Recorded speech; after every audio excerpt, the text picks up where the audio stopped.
Welcome to Zisodel TV. Kindly subscribe, share, and like for latest updates and news.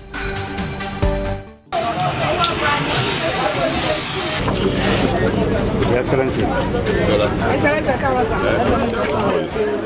Hey, Lesa. Daddy, mommy. We are going to Digba 1 week.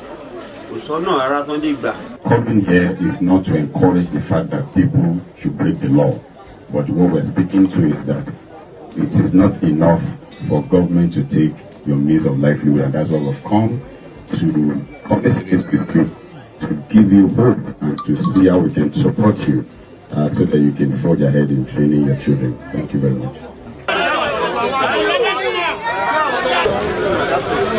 My coming to see Mr. Lateef Kolapo today is not to encourage the fact that people drive against the traffic in the state of Lagos. No.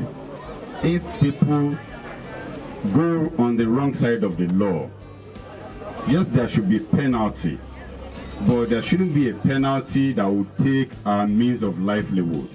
That is what we are speaking against. So my coming here is to see Mr. Lateef Kolapo to say, you know what? There is hope. As we speak, that is the law of the state, unfortunately. But the coming government, by His grace, will repeal this law to ensure that, irrespective of what you have done wrong on our road, we won't take your means of livelihood.